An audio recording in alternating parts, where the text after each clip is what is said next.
La politique, dans 5 jours, vous choisirez votre maire, mais ce sera aussi le premier test politique depuis l'arrivée de François Hollande à l'Élysée. La gauche, on le sait, redoute un désaveu, mais elle espère dans le même temps reprendre certaines grandes villes qui seront observées à la loupe. Lesquelles?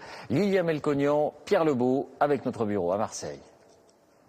Dans la plupart des villes de France, les sondages annoncent un vote sanction contre la gauche au municipal et pourtant, une dizaine de villes de droite pourraient malgré tout basculer à gauche, comme Avignon, Marseille, Nancy, Calais et Aix-en-Provence. La multiplication des listes de droite est donc une aubaine pour la gauche. C'est ce qui pourrait lui permettre de remporter certaines villes, comme Melun, qui n'a pas connu d'alternance depuis 1947 et semble être à bout de souffle. Vous avez vu tous les magasins qui sont fermés actuellement? Donc il y a bien un problème quelque part. Donc il faut vraiment, qu'il soit de droite, de gauche, du milieu, du centre, de ce qu'on veut. Il faut que quelqu'un nous sorte de là. Celui qui se présente comme l'homme providentiel, c'est François Calfon, candidat PS. Arrivé à Melun il y a quelques mois seulement, il prépare ses troupes pour une reconquête de la ville.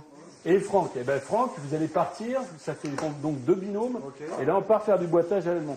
Le maire actuel est aux responsabilités dans la ville depuis 36 ans et tout le monde dit que finalement la préfecture de Seine-et-Marne est un peu une ville endormie. Les centres de décision partent. Dans sa ligne de mire, le maire sortant UMP Gérard Millet qu'il traque sans relâche jusqu'à interrompre son interview. Les perspectives pour 2014 restent bien incertaines.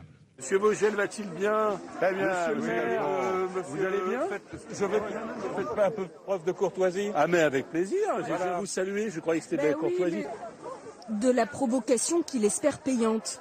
D'autant que le maire sortant est affaibli par une autre candidature à droite, celle de Denis Julenier. Merci beaucoup, bonne journée à vous. Son ancien adjoint.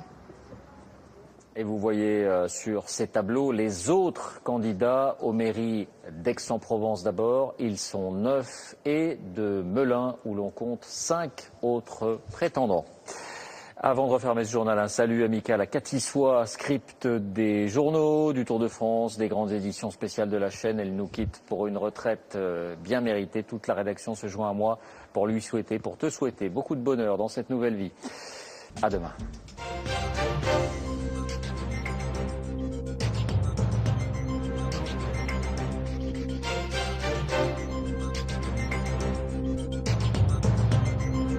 Toute l'info en continu sur le site et l'application France TV Info.